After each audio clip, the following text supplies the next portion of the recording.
ನನ್ನ ಶಾಲೆ.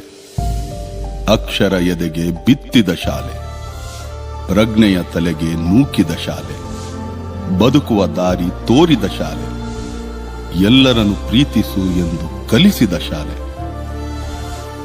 ತಾಯ್ನುಡಿ ದೇವನುಡಿ ಎಂದ ಶಾಲೆ.